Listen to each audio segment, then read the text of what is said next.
Ayan, magandang gabi po mga kapatid na guro. Ako si Benjo Basas ng Teachers Dignity Coalition. Ngayon po ay Martes ng gabi. No? Bukas paalala ko po, bukas meron tayong dialogue sa GSIS. Bukas, Wednesday, October 22. Yung mga kasama po natin magkita-kita po tayo alauna. No? Diyan po sa GSIS main office. Well, marami po nagtatanong sa akin kung may pag-asa raw ba na magkaroon tayo ng health break. Pag sinabi po nating health break, walang inset syempre.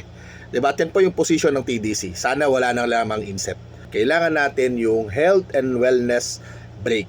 Yan din naman yung nakalagay dun sa school calendar. Indicated po doon na yung October 27 to 31 ay health and wellness break for teachers and learners. Kasama po ang teachers. Pero that same order, as sinasabi din ay pwede rin magkaroon ng inset. Nako, hindi na natin alam kung anong susundin doon po sa dalawang conflicting na nilalaman po ng DepEd Order number 12 series of 2025.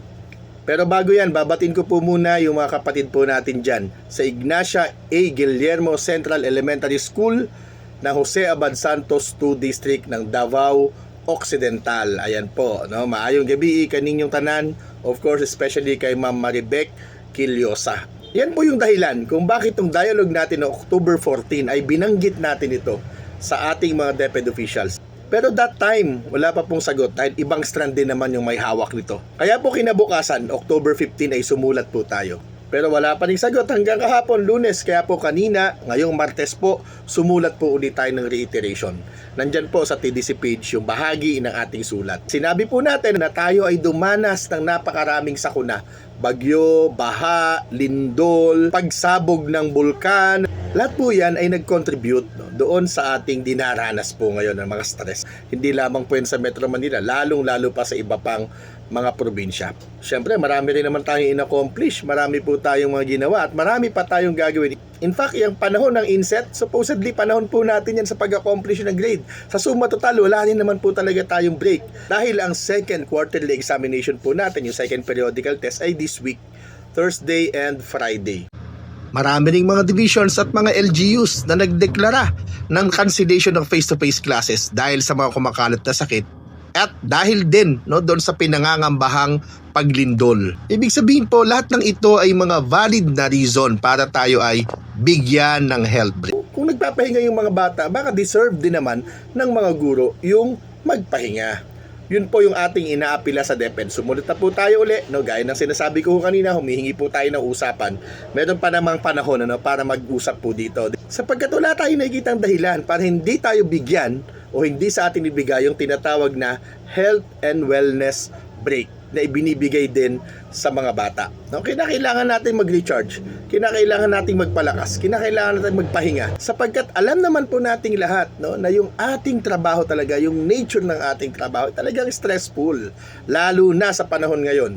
Lalo na galing po tayo sa pag-intindi doon sa mga ECP, sa mga aral at kung ano-ano pa. Kaya siguro naman hindi sa atin ipagdaramot ito ng DepEd. Noong September 29 po kasi naglabas ng memorandum yung ating Undersecretary for Learning Systems, Yusek Carmela Oracion. Ito'y tungkol sa guidelines doon sa implementation ng INSET for 2025. Kaya sabi ng iba, wala nang pag-asa, hindi na mababago, may inset na tayo, wala na tayong magagawa, mag-inset na lamang po tayo. Alam nyo kung matutuloy yung inset, meron akong 8 eskwelahan na madadalaw.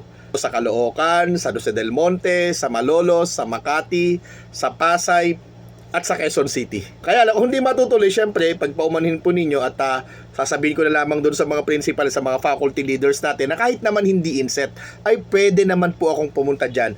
At magtalakayan tayo tungkol sa karapatan, tungkol sa kapakanan, tungkol po sa dignidad ng mga guro at ang mga sinusulong ng ating organisasyon ng Teachers Dignity Coalition. Pero sa ngayon, maghintay tayo. We still have 1 week mga kapatid. At may oras pa yung DepEd na ito ay talakayin.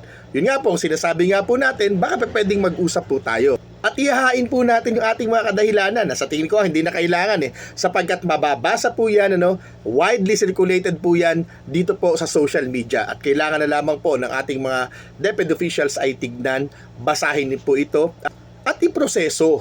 Diba kaya yun po yung panawagan natin sa ating mahal na kalihim Sunny Angara. Sana po kung inaalagaan natin ang mga bata, lalo pang mas dapat nating alagaan yung mga nag-aalaga sa mga bata. At yan po, ang mga guro. Maraming salamat mga kapatid. Again, Ignacia A. Guillermo Central Elementary School, Jose Abad Santos 2 District, Davao Occidental.